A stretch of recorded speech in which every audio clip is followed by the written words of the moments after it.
Olá vocês, estamos aqui para mais um episódio do nosso LideriCast, o podcast para quem quer ser faixa preta em gestão estratégica e liderança, não só na vida empresarial, mas também na vida familiar, na vida pessoal. Aqui nós entendemos que liderança não é um cargo, liderança é um papel, liderança é um atributo, liderança é um princípio de vida, um princípio, aliás, divino e disposto para todos nós.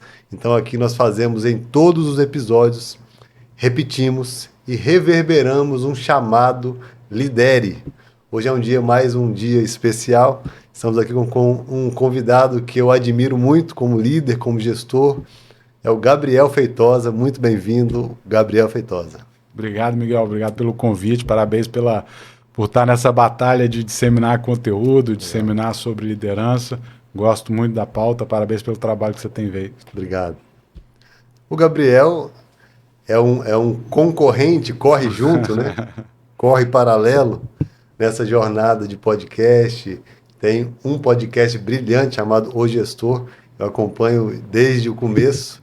Já são mais de 150 episódios, você falou aí.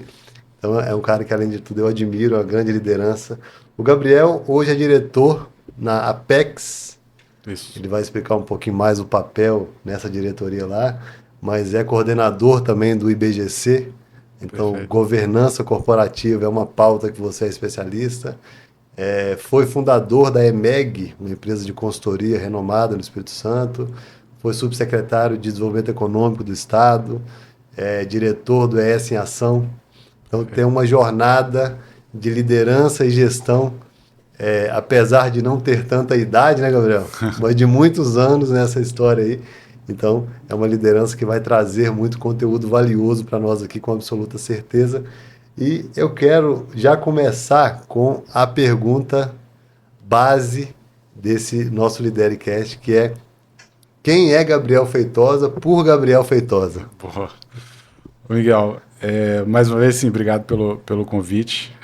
Acho que falar um pouco, né, dessa jornada da construção pessoal, profissional, sempre te gera reflexões muito positivas. Cara, eu assim, então vou contar uma pequena história aqui, né? Cheguei no Espírito Santo em 2007 e, cara, basicamente não conhecia ninguém aqui. Meu pai trabalhava na Samarco, então vim passar umas férias aqui, por aqui fiquei. E fui construindo a minha jornada profissional aqui, principalmente a profissional aqui no estado, né? Comecei a trabalhar, etc. Logo estava num trabalho que me incomodava um pouco a posição, apesar de jovem, acho que como qualquer jovem, né? Já estava ansiando por alguma posição mais de liderança, etc. Cara, olhei para o que eu poderia fazer, então naquela posição de incômodo fui procurar uma capacitação, cheguei a iniciar fiz o meu mestrado, né, na FUCAP. E lá tive a oportunidade por me dedicar assim, dentro daquele trabalho de estudar, que eu tinha tempo, etc. Me dediquei e fui convidado a trabalhar e sim assumir uma posição de liderança num dos grandes players de logística aqui do estado.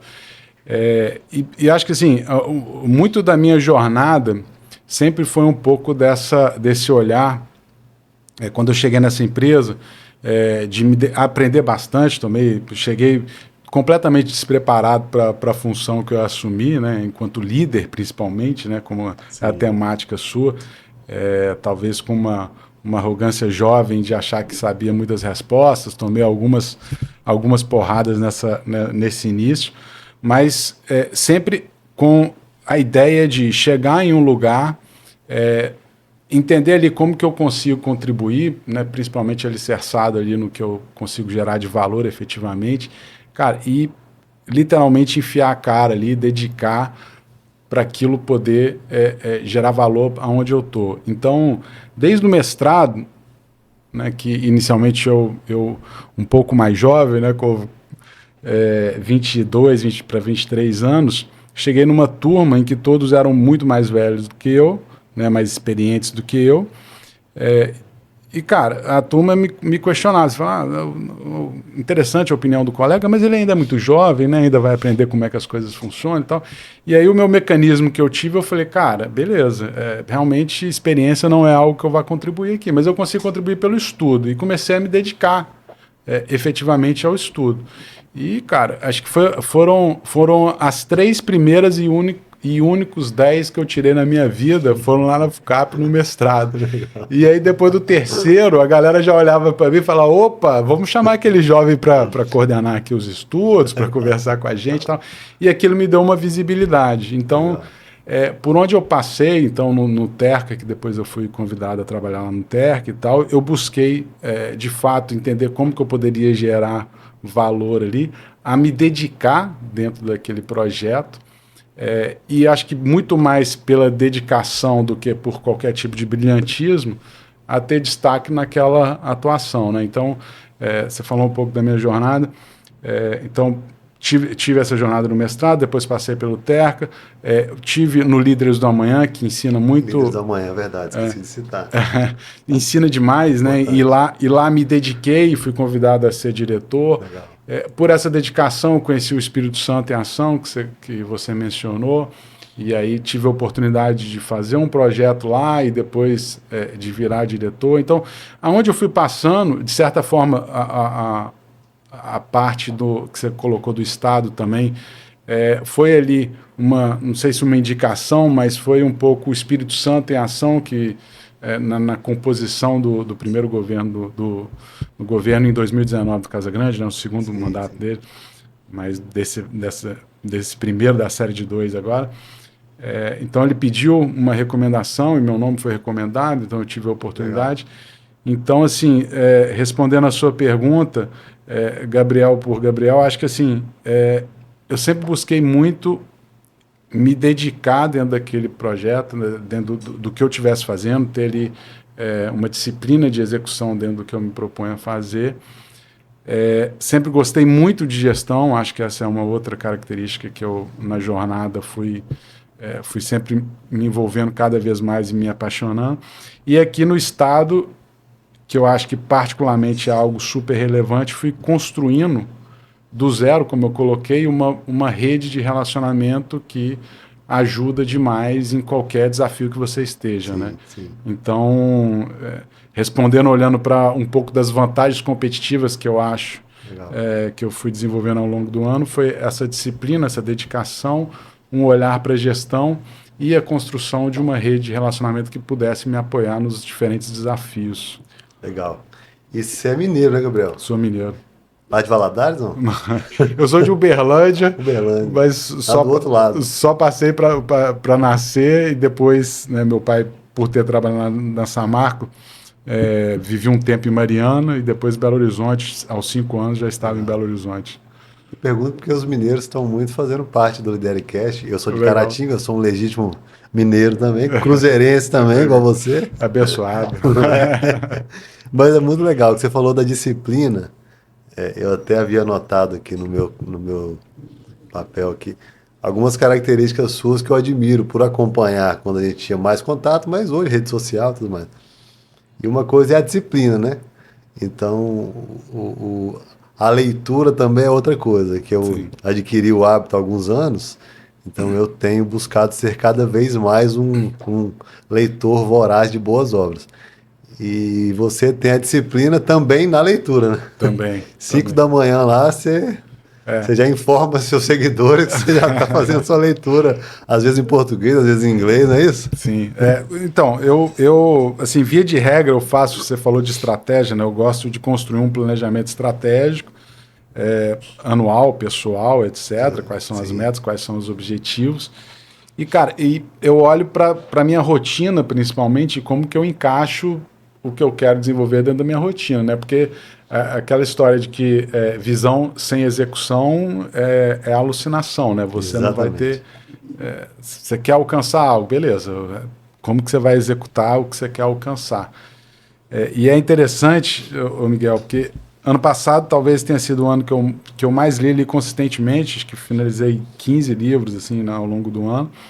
E esse ano eu mudei um pouco, eu pivotei um pouco, porque a logística familiar mudou E, cara, eu não ia conseguir acordar às 5 da manhã para ler. Eu tinha que fazer algumas opções. Então hoje eu acordo 5 da manhã para malhar, por exemplo. Então é bom você ter falado isso, porque Eu deixei um pouco o a shape leitura. tá... Eu deixei um pouco a leitura Legal. para encaixar um pouco a saúde física, porque foi algo que eu negligenciei durante boa parte do meu passado recente. E eu falei, cara, esse ano eu vou mirar mais nisso e tal. Não que eu não esteja lendo, mas eu tô hoje mais estudando alguns artigos específicos, Sim, etc. sim. Então, mas calibrei isso dentro da minha visão estratégica enquanto pessoa, enquanto líder também, né? Legal. Essa resposta, só essa resposta, a gente já daria uma aula sua para a gente compartilhar com nossos espectadores. Eu lembro do livro do Andrew Groove, esse CEO da Intel. Livraço. Você já leu ele, certamente? Gestão Gestão de alta de alta performance. performance. E ele fala que o output final de qualquer plano é tarefa. Né? Uhum, Então, sim. se você fizer um planejamento estratégico magnífico, mas não tiver tarefas claras, endereçadas para serem e executadas, né? Perfeito. Então é na disciplina de execução que está o sucesso de qualquer plano, né?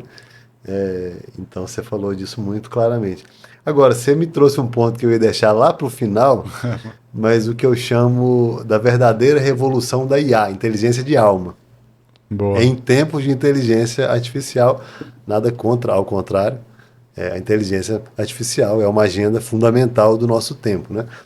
Mas eu acho que a inteligência de alma se não é ainda, vai ser o que há de mais moderno em breve. E é uma pauta que a gente está em cima dela com a nossa empresa atualmente.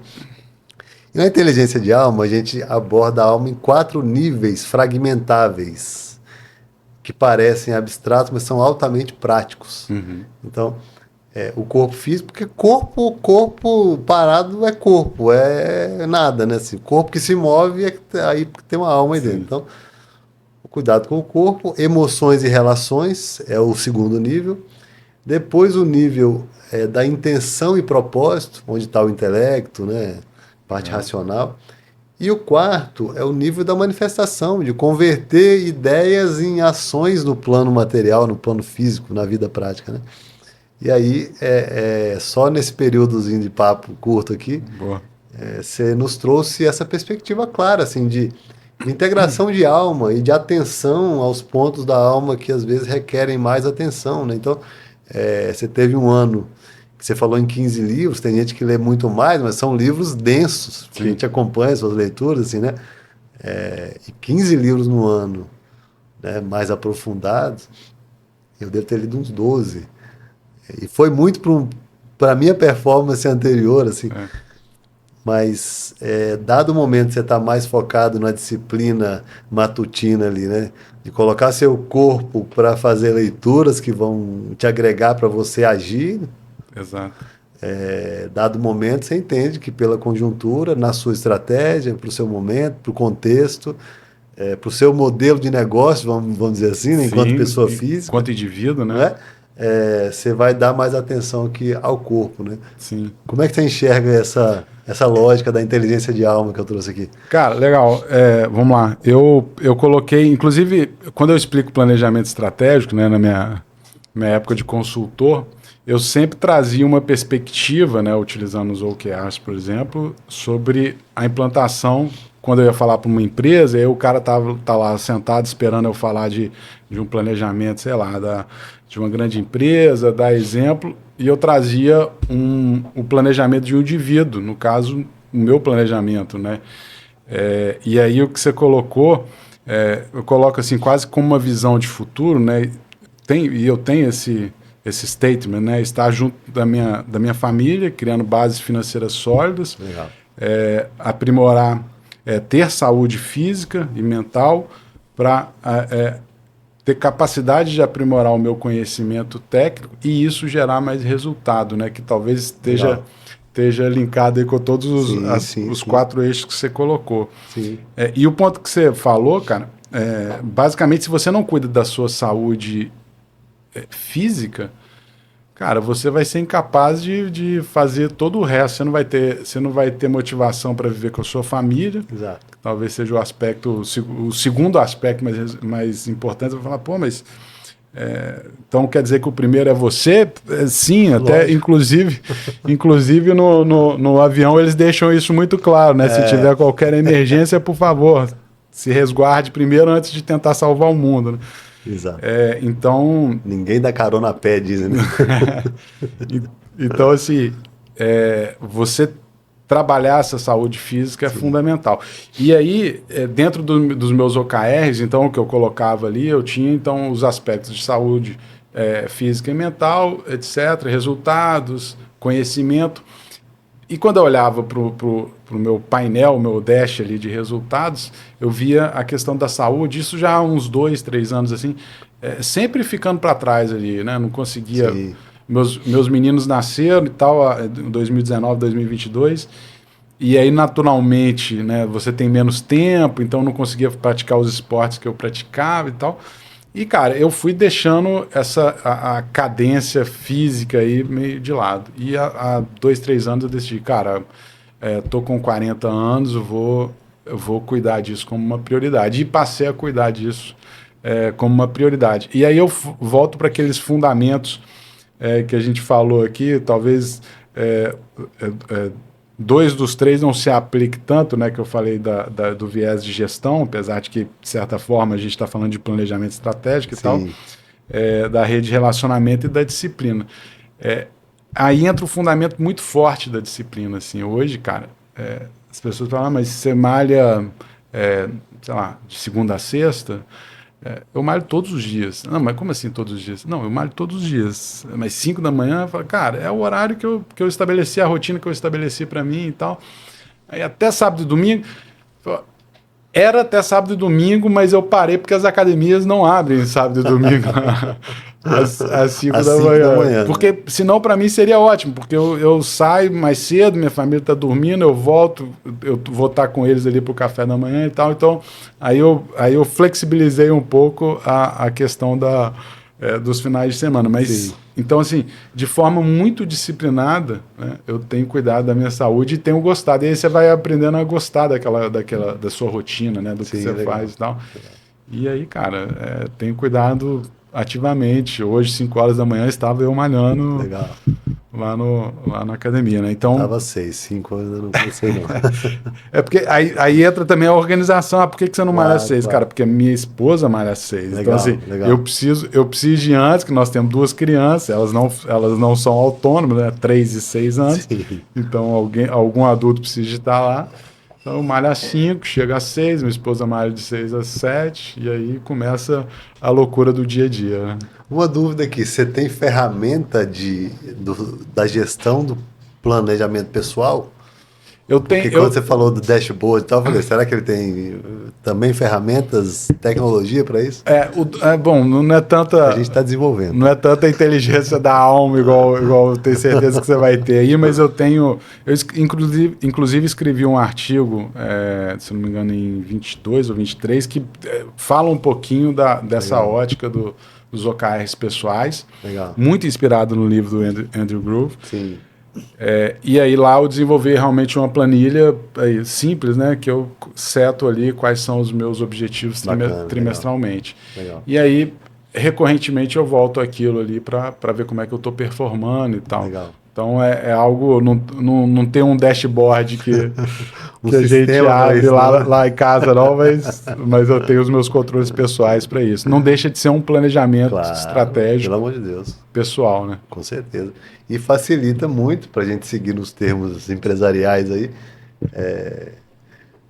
A governança, a gestão e a liderança no ambiente familiar. Perfeito. Porque, por exemplo, a família tem que ter governança. Sim. Né? Quais papéis aqui? Quem cuida de quê? Quer dizer, eu malho às 5, porque a minha esposa malha às 6.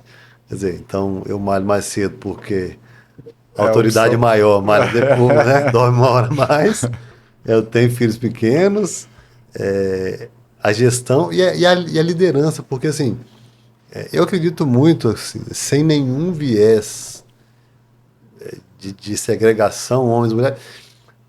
Mas esse papel de liderança do homem, eu acho que ele é muito nobre, né? Uhum. De ser a disciplina de colocar a visão em jogo, assim, sabe? Sim. De colocar onde a gente quer chegar e de liderar de fato.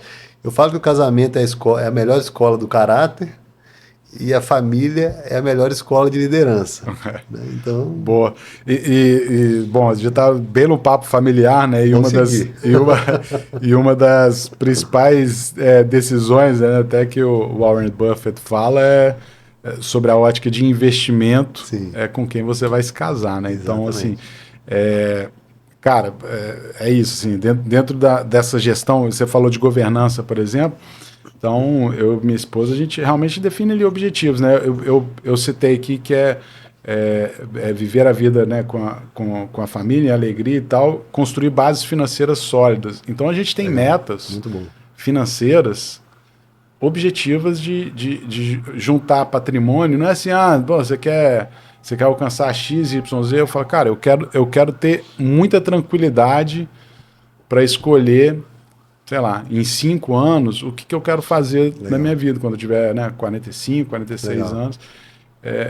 Eu ter domínio dos meus caminhos. Inclusive, eventualmente, se eu falar, não, quero passar um ano sabático. Mas você vai viver de quê? Bom, vou viver dos rendimentos que eu juntei, já faz alguns anos que eu venho juntando e tal.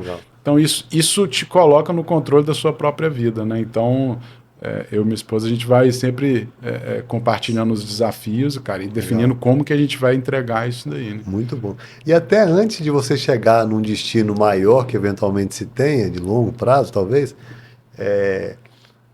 nas etapas anteriores você também tem essa capacidade, né? Você acabou de me contar, antes do papo começar aqui, sobre essa transição sua, né? Sim. Da consultoria para estar hoje na Apex. Boa. E no meio disso teve um período que você parou, avaliou, peraí, não tem que tomar nenhuma decisão assodada e no calor de ter que pagar o boleto do mês que vem aqui, né? Exatamente. Assim, peraí, tem essa tranquilidade porque tem um planejamento feito e sendo executado com inteligência, com racionalidade estratégica, não é isso? Esse é um ponto importantíssimo, porque a minha mudança profissional ela foi, de certa forma, não planejada, não esperada, eu diria assim, né? Foi construída conjuntamente com o meu sócio, mas eu não esperava, no início de 25, eu ter a mudança que eu tive. E aí, como você colocou, assim, aí eu voltei de novo para as minhas vantagens competitivas, né? E eu olhei para isso. Eu sou um cara que tem disciplina, gosto de gestão e tenho uma rede de relacionamento. Eu acessei a minha rede de relacionamento e tive, como você colocou assim, o respaldo financeiro para não precisar tomar nenhuma decisão apressada. Legal. Tanto que grande parte das coisas que eu estava analisando eram mais visão de longo prazo, eram iniciativas empreendedoras, né? Mas como eu expliquei também antes no papo, quando eu entendi o que a Apex fazia, o desafio da Apex, o apetite que a empresa estava tendo. Muita arrojada, né? E os deals que estavam na mesa de Private Equity, Venture Capital, eu falei, cara, eu gosto muito de gestão e aqui eu vou, né, de certa forma, entrar como sócio dentro de várias empresas gigantescas como Wine, Univale, Fucap, etc., e vou poder, né, ver por dentro ali a parte estratégica, a transformação daquela empresa. Então eu acabei, vamos dizer assim, me apaixonando muito pela ideia né, do que foi me proposto ali e topando o desafio de seguir como diretor de Private Equity Venture Capital. Muito legal. Epíteto diz que liberdade é medida de educação, ou seja, de informação, quanto você tem de informação, medida de autocontrole, autodomínio.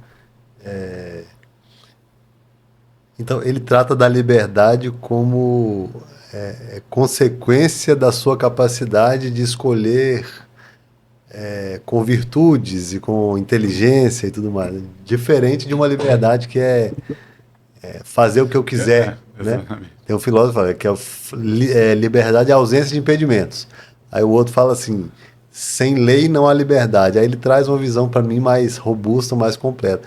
E você fala assim, cara, liberdade, o que se constrói ao longo da vida, nessa perspectiva que você tá nos trazendo aqui, muito bacana, é liberdade, né, assim. Sim, Cara, eu acordo às 5 da manhã porque eu sou livre para gerenciar minha vida e eu estou construindo mais patamares ou mais eixos de liberdade, né, assim. sim. Para daqui 5 anos, tantos anos, eu ter mais condição de escolher o que eu quero fazer para frente, não é isso?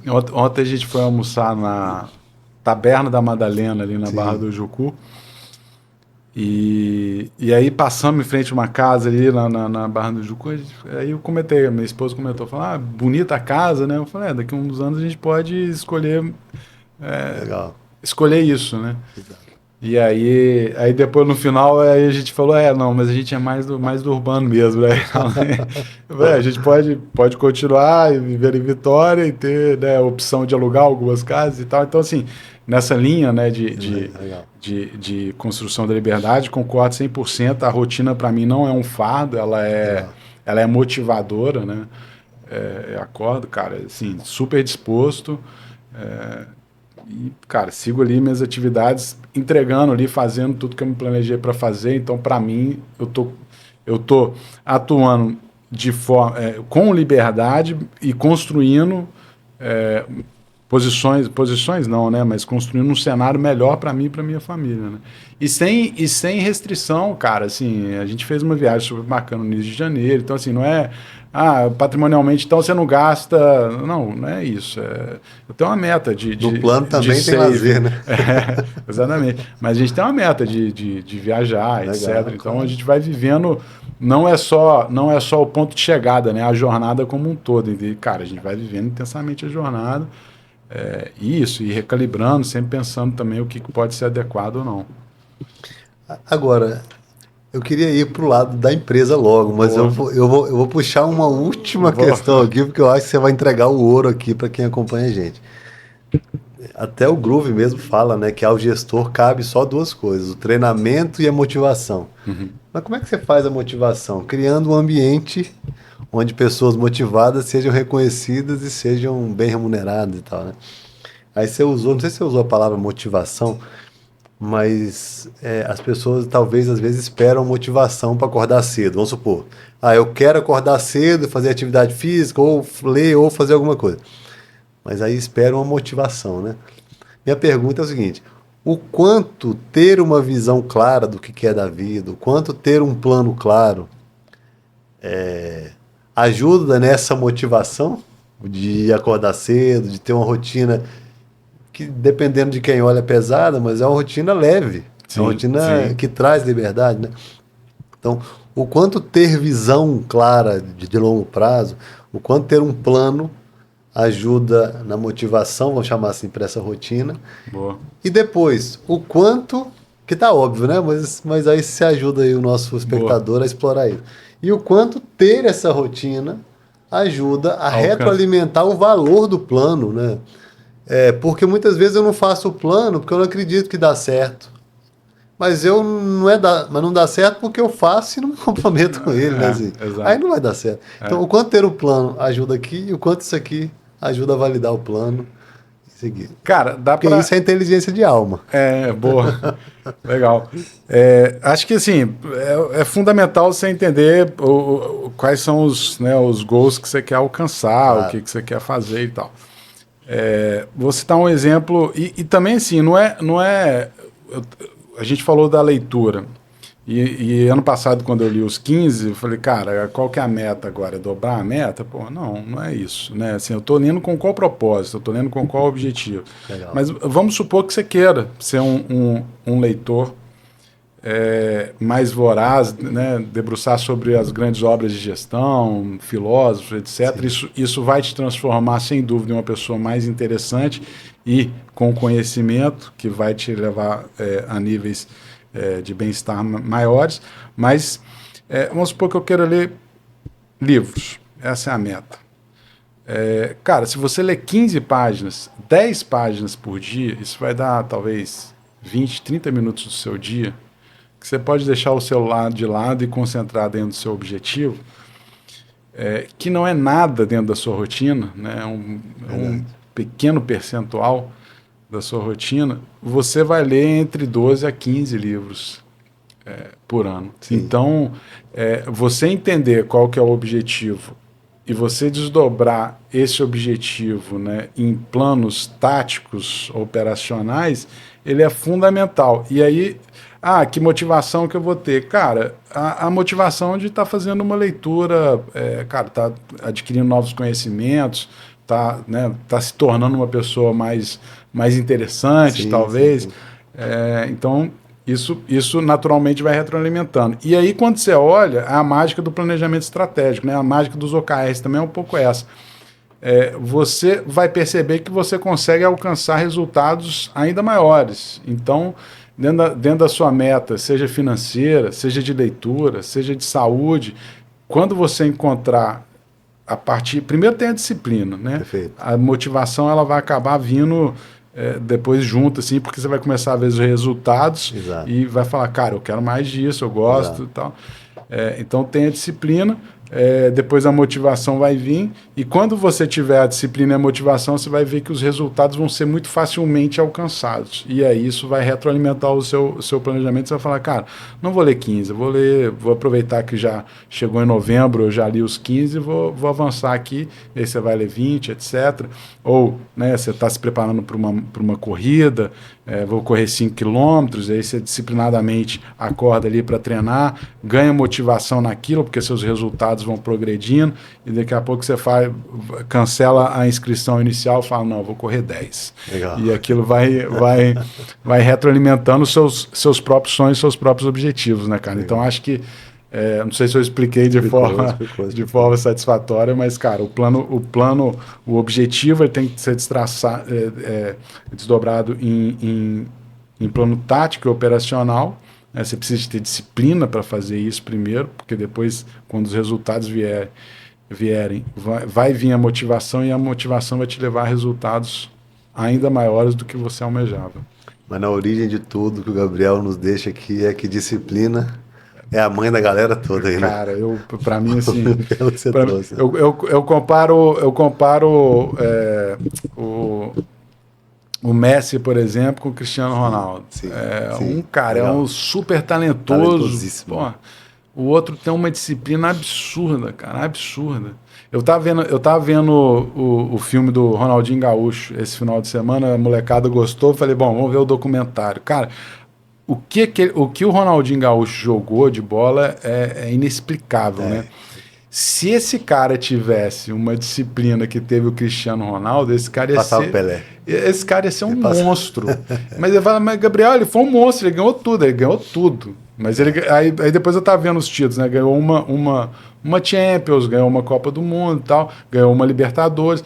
Cara, se ele tivesse a disciplina que tem o Cristiano Ronaldo, ele ia, assim, ser muito além dos players médios ali, né? Então, assim, a disciplina para mim é talvez o que falta hoje no futebol pra gente. Porque tem muito talento, pouca disciplina, e a gente não consegue alcançar os nossos objetivos também. Não vamos entrar no futebol, não. Vamos falar de Cristiano Ronaldo e Messi. Vamos falar de empresa, Gabriel. Boa. Com o tempo que nos resta aqui, embora quem estiver atento já levou um monte de coisa para a empresa. Uma conversa nossa aqui sobre CPF e família, né? Hoje nós temos mais ou menos 25 milhões de CNPJs ativos no país, né? Eu estava olhando dados esses dados variam um pouco, mas 60% das empresas fecham em 5 anos. Uhum. Aí você teve, no último ano, em 25, 1 milhão de CNPJs fechados, 9 milhões quase de CNPJs inadimplentes. Subiu bem o número de pedidos de recuperação judicial. Então, empreender é um desafio no país, né? Assim, olhar para essa agenda com mais clareza, né? Outro dia um convidado aqui disse que ao empresário cabe 4 coisas: saber do produto, de vendas, de contratar, né, pessoas e conseguir dinheiro para o seu negócio. São as 4 funções que o empresário tem. Mas como que você vê no nosso país essa questão do empreender, né? Que muitas vezes é por um desejo, ou às vezes é por uma necessidade. E às vezes o empreender é a melhor forma que eu encontrei no momento para ganhar o meu dinheirinho e sustento de casa, né? Uhum. E nem sempre, nem tem que ser assim, mas é empreender com uma construção. Eu fiz essa semana anterior agora uma imersão com uma cliente para montar o planejamento estratégico completo do negócio dela que ela vai começar. Uhum. E ela ficou assim, caraca, eu nunca fiz isso, é maravilhoso. E ela já tem uma empresa de mais de 20 anos. Mas como que você vê isso, assim, a gente olhar para esse ambiente empresarial e os desafios que tem aí e como a gente criar mais soluções para isso, para esses números melhorarem e para esse ambiente empresarial do nosso país melhorar? Eu acho que vou voltar na base, assim, falta muita educação empreendedora, né, para o brasileiro de forma geral. Mesmo assim, a gente tem uma cultura empreendedora, porque o Brasil ele impõe dificuldades a cada dia, então se acaba surgindo, né, necessidades e oportunidades. Mas o que eu vejo, assim, de forma geral, cara, eu vejo assim, talvez muitas das vezes, dentro desse planejamento estratégico que você conduziu, você naturalmente chegou ali a uma clara vantagem competitiva que aquele cliente vai oferecer para os seus clientes, né, para os seus consumidores. Eu vejo que às vezes falta uma clareza de qual que é a sua vantagem competitiva, né? Como que você gera valor ali para o seu cliente. E falta esse olhar, você citou um pouco... Eu vou continuar no micro aqui. Eu peço hoje a comida, né? A disciplina da musculação, ela vem com comida, disciplina principalmente de alimentação, né? Então, Boa. eu tenho uma fornecedora de marmita, por exemplo, que eu peço dela constantemente e tal, e ela me manda ali uma lista de... Cara, todo dia, toda segunda-feira, manda uma lista com 27 itens. Eu já achei meio surreal ter 27 itens. Mas não bastasse isso, a lista tem a quantidade de produtos que ela deve atualizar a cada envio e tal. E eu vi naquilo ali uma falta de automatização, um gasto de eficiência de tempo muito grande. E aí eu falo, olha, tem um sistema aqui que você consegue controlar estoque, etc. Então, assim, eu vejo que falta muito uma visão de como que eu vou, a partir daquele valor que eu quero entregar, construir um negócio que dependa menos operacionalmente, que eu consiga rodar ele de uma forma mais eficiente, para que no fim do dia eu possa voltar para aquela geração de valor e reforçar ela. Então, se a pessoa está, por exemplo, produzindo, né, a marmita fit, por exemplo, quem que é aquele cliente dela, né? Quem que é aquele ICP dela, né?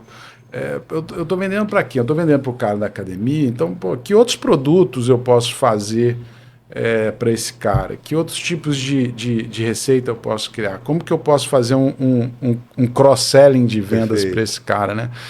É muito mais fácil eu vender para minha base que já consome algo de mim do que eu tentar buscar sempre novos clientes, né? Então... É o jogo do CAC e do LTV, né? Exatamente. Então, assim... eu tenho uma... Aí, muitas vezes eu vejo que o empresário, eu tenho uma solução. Essa é a minha solução. Você quer ela, tudo bem. Se não quer, também vai embora. E aí o cara vai embora, efetivamente, porque ele acaba encontrando outras alternativas que atendem melhor a expectativa de geração de valor dele. Então, talvez eu esteja um pouco filosófico aqui, mas eu acho que, cara, ter compreensão de qual que é, o que você entrega de valor para o seu cliente, entender quem que é o seu cliente é fundamental, né? Você falou de aquisição de cliente, a área comercial, ela é a área... Até o Friseira que falou isso uma vez no podcast com a gente. Ela é, no mínimo, a área tão importante quanto a área operacional, ou a área industrial, o que quer que seja, né? E tem o Luiz Cordeiro, que é um dos conselheiros que eu tenho também. Ele fala, cara, vender... Da Estel, né? Da Estel, da Plax. vender é o mais importante, produzir é simples, vender é o mais importante. Então, como é que eu faço a venda? Cara, entendendo claramente para quem que eu estou vendendo, qual que é a percepção de valor, porque às vezes eu estou entregando coisas para aquele cliente que me custam dentro da ótica de produção, porém geram zero valor para ele. Exato, Então, perfeito. então assim, eu preciso de entender o que esse cara quer. Eu preciso de buscar automatizar, né, não estamos falando de nada muito sofisticado, não, mas criar caminhos que vão me colocar dedicado mais ao tempo dessa geração de valor, né? E outro ponto que você mencionou que eu achei interessante, depois eu vou ver esse podcast que eu ainda não escutei ele, é que é o buscar dinheiro. Sim. Tem muito empresário que fala, não, cara, aqui eu já escutei essa história algumas vezes, não, aqui a gente não tem dívida, aqui a gente paga o fornecedor à Com muito vista, orgulho, né? paga o fornecedor à vista. Eu falo, cara, sua estrutura de capital está completamente errada, né? Você tá financiando, né? Você está financiando seu fornecedor, está financiando seu cliente, etc. Cara, você consegue aqui negociar melhores prazos para você pagar conforme o prazo de recebimento seu. Você já analisou o prazo de pagamento de fornecedores, o prazo de recebimento, como que você casa isso daqui? Porque se você estiver comprando à vista, mas pagando, recebendo a prazo, você está descasado. Se você crescer, você vai precisar de caixa, muito caixa. Se você crescer muito, existe o potencial de, inclusive, você quebrar, porque a necessidade de caixa vai ser de tal forma que você vai se endividar, uma dívida ruim, etc.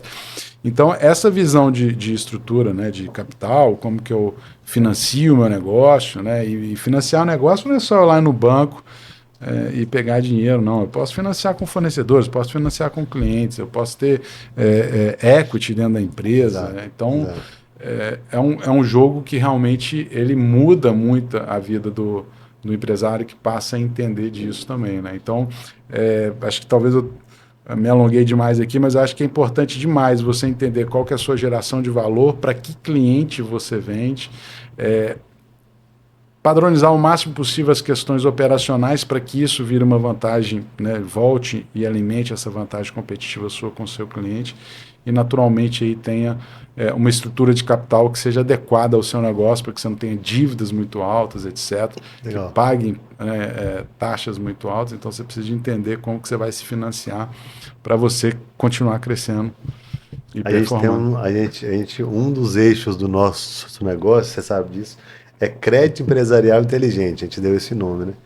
E você me fez lembrar alguns cases, assim. Um cliente crescendo muito, vendendo muito, a capacidade de venda dele é excepcional. E ele se financiando com dinheiro de balcão, de banco, né? Assim, então era giro, daqui a pouco o limite de giro deles foi para desconto de título, tava chegando em cheque especial. Os mais caros. Os mais caros e os mais curto prazo. Aí ele nos acionou para buscar um crédito mais alongado para ele comprar mais mercadoria que estava tendo ruptura. Aí quando foi ver o score bancário dele estava caindo, porque ele estava se endividando errado, né? Assim, sim. Quer dizer, crescendo, e é o que você falou. Você pode estar crescendo muito e financiando a sua quebra, dependendo de como você tem a sua estrutura.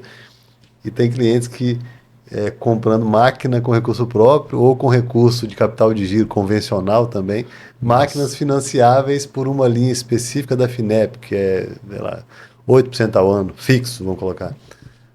Peraí, se você pegar o seu dinheiro que você comprou a máquina e guardar, você aplica ele, você paga o juros da carrego sobra. aí. Enfim, é uma jornada interessante para o empresário. E parte disso é fundamentado justamente por essa falta de cultura de empreendedorismo, né? Uma cultura de finanças mais adequada e tal. Exatamente. Então, assim, eu acho que boa parte, voltando à pergunta, boa parte como o nosso empreendedorismo ele é muito por necessidade e oportunidade, muito por necessidade,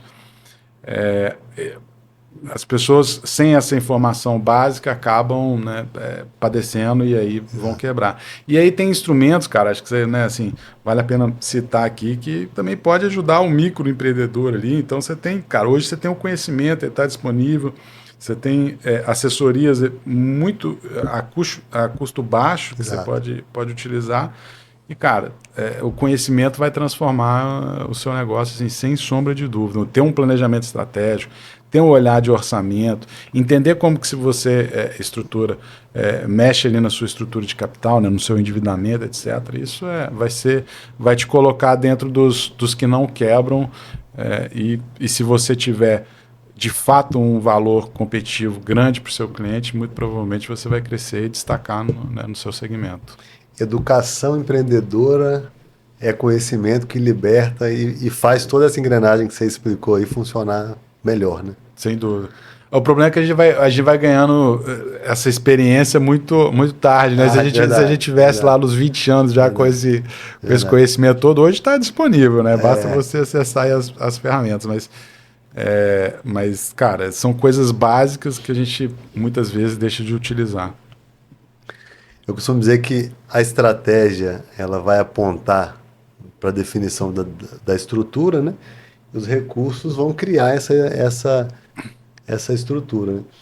E eu costumo dizer que recurso não é recursos humanos. Por exemplo, na minha visão, as pessoas não são recurso. Uhum. Elas são estrutura, parte da estrutura de um negócio. Sim. Recurso é dinheiro, energia e tempo. Boa. Isso aqui é recurso. Quer dizer, com dinheiro, energia e tempo, eu contrato as pessoas, eu defino prédio, equipamento, o que vai, né? Então, essa lógica ajuda muito também. E você colocou uma coisa, quando eu olho para o plano estratégico e para a execução, que foi algo que você colocou muito bem, eu acho que o plano é cognitivo. Uhum. E a execução tem traços muito do emocional, do relacional. Eu vejo empresas que a gente vai e faz um belo planejamento, na hora da execução, não é só questões técnicas que entram em questão aqui, né? Mas o aspecto emocional e relacional do empresário, da dinâmica das relações ali na empresa. Sim. Como é que você vê isso? O emocional e relacional como influenciador da execução de um plano que muitas vezes é muito bom, talvez. Cara, eu vou pegar a vertente do Lidere aqui, que eu acho que aí acaba sendo, e do Andy Grove também, que fala que a performance da empresa, né, do líder de uma área, é responsabilidade do último líder ali sobre a gestão, né? Então, assim, o output, né, que é High Output Management, né, no livro, Sim. o output do seu time, ele é, no fim do dia, a sua capacidade de liderar aquele time e de gerar resultados por meio desse time. Então, assim, eu acho que falta, às vezes, você comunicar muito bem a estratégia. Então, assim, não adianta nada. Tem muita empresa que vai falar assim, eu tenho um planejamento estratégico muito bem desenhado aqui e tal. E aí você vai lá, bom, e como é que os colaboradores, né, da empresa conhecem esse planejamento? Não, Deus me livre, cara. Assim, eles não podem saber, né? o faturamento, o resultado que eles vão... Então, assim... Muito bom. Aí você fala, cara, então beleza, é 0% de chance de você concluir esse planejamento estratégico, porque sem as pessoas, né, quem que vai executar? Assim, se você for uma empresa, tudo bem, tá tudo certo. Agora, se você quer comprometimento de pessoas de qualidade, você precisa naturalmente de compartilhar, fazer com que esse planejamento estratégico chegue e que as pessoas entendam o que estão fazendo, né? Porque se elas não entendem, é aquele negócio. Voltando à disciplina, à execução, à motivação. Cara, você vai ter que setar ali uma estrutura de disciplina para fazer o que tem que ser feito. Se as pessoas entenderem para onde elas estão indo, aquilo vai começar a gerar resultado, elas vão ter mais motivação e os resultados muito provavelmente vão ser maiores do que o planejamento inicial. Teve uma empresa que eu achei interessantíssimo, que ela fez um planejamento estratégico, beleza, rodou na alta liderança, e faz o desdobramento do tático operacional ali, mas fez uma rodada de apresentação do planejamento estratégico, uma empresa muito operacional, para a equipe inteira, 300 pessoas reunidas ali, apresentando o planejamento estratégico, e o ato final de todos foi assinar, ele teve um rito ali de assinar um banner que tinha toda a estratégia da empresa. Então você está comunicando, Gabriel, mas aí tem muito oba-oba aí, cara, não sei, eu gostei dessa estratégia, achei interessante. Naturalmente, o dia a dia vai dizer, né? A estratégia ela é devorada pela cultura, né? Pela cultura no café da manhã. Então, o dia a dia vai dizer se você tendo mecanismos de controle, nós vamos reduzir o número de acidentes aqui, essa é uma prioridade. Então, cara, se você não for negligenciar o uso de EPI, se você não tiver as marcações de faixa dentro da empresa, etc., a cultura vai comer estratégia no café da manhã e isso vai valer rosca para todo mundo. Então, assim, não vai valer de nada. Então, você precisa que, né, a rotina ali também, né, a cultura da empresa, demonstre aquele olhar para o planejamento estratégico que está pactuado. Então, dentro dessas rotinas empresariais, então como que você acompanha esses resultados, como que você premia uma boa ação que está sendo feita em prol daquela meta, etc. Então, eu acho que aí fica muito a cargo da liderança, via de regra, de puxar e disseminar isso para que todos ali pertençam ali àquela estratégia. Porque se não houver pertencimento, dificilmente alguém vai querer abraçar o seu planejamento estratégico. Sim, vai ser muito bonito, vai ficar lindamente guardado dentro da gaveta. Legal. Agora você vai dar uma dica final para o empresário e o gestor que acompanhou a gente até o final desse episódio. Eu falo da empresa lucrativa, sustentável, depois ela se torna uma empresa previsível, depois adquirível. Boa. Então, a empresa tem que ser lucrativa, senão ela entra na estatística das que quebram em 5 anos, né? E aí vai. Depois ela vai ser sustentável, e aí tem toda uma jornada do que fazer para cada etapa dessa.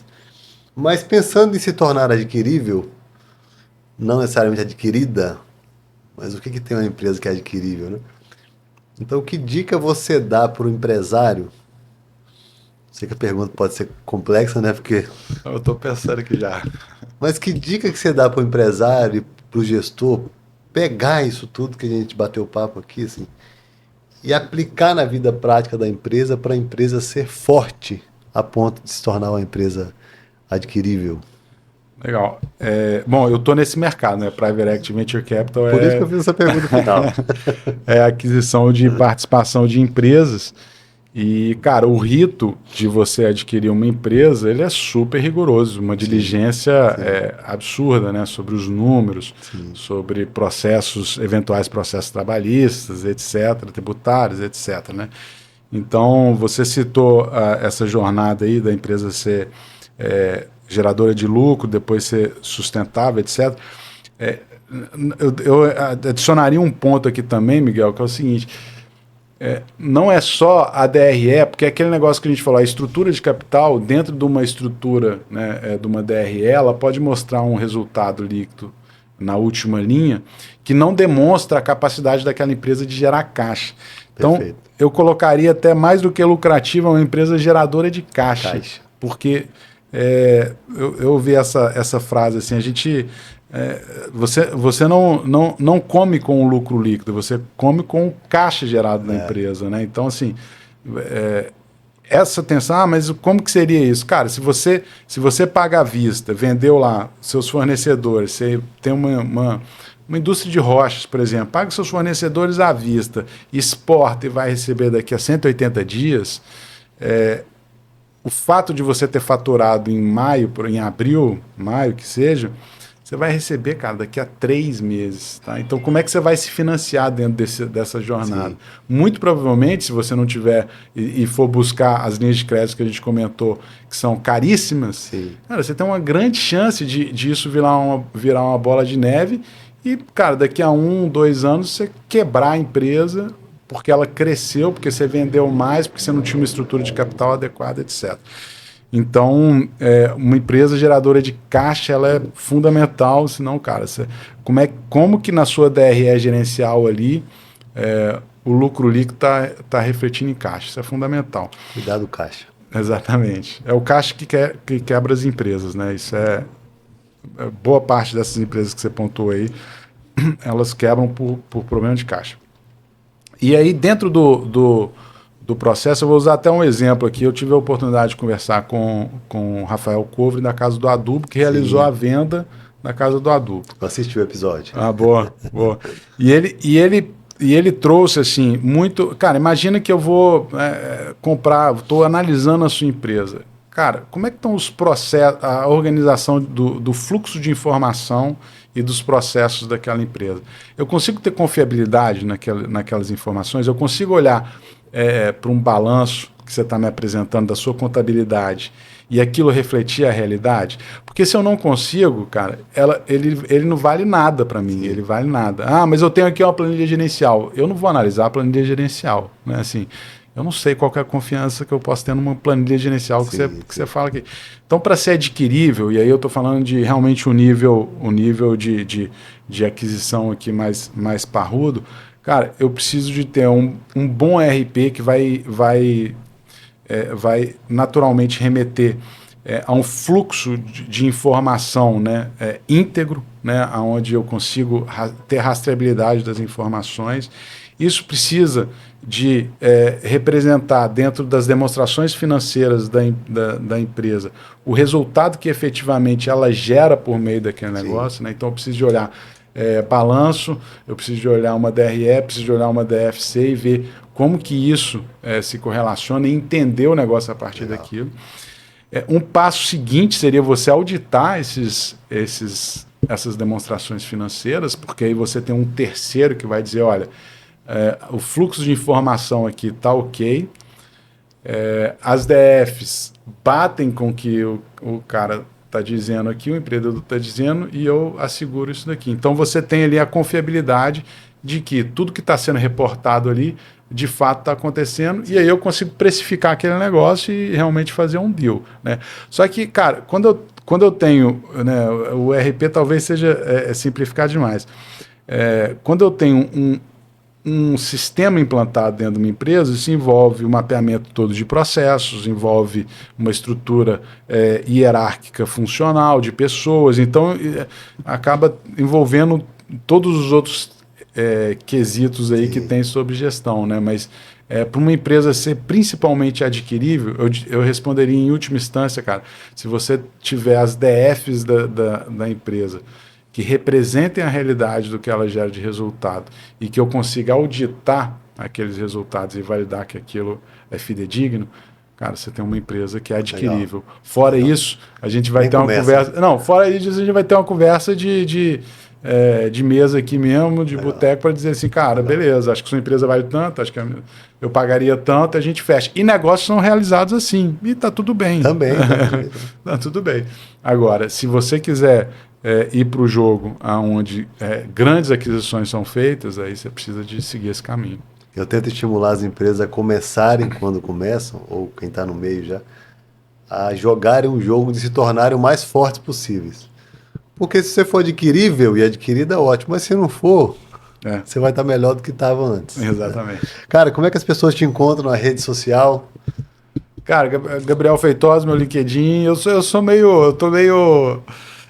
pouco, eu vou falar o gestor, por exemplo, o gestor podcast. A gente está no YouTube, no Instagram, né? No YouTube, no Spotify. YouTube.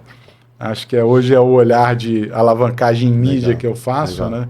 E assim como você tentando promover empreendedorismo, liderança, acho que é uma missão nobre, né, que você desenvolve aqui. Então, acho que esse é o melhor caminho aí para me achar. Obrigado, cara. Obrigado pelo convite. Fiquei muito feliz do nosso papo. Dá para ficar mais uma hora aqui, mas é bom que a gente marca outros episódios para aprofundar alguns assuntos que não aprofundamos. Mas eu quero de novo agradecer você ter vindo. Sua agenda é apertada, então está aqui compartilhando também nesse ambiente aqui dos conteúdos que você compartilha. Eu falei assim, que o entrevistador lá do gestor tem que ser mais entrevistado, para a gente extrair mais conhecimento do entrevistador, né? Então, muito grato. E eu quero a você reforçar e te lembrar. Você gostou desse episódio? Então curte, compartilha com seus amigos, com seus inimigos.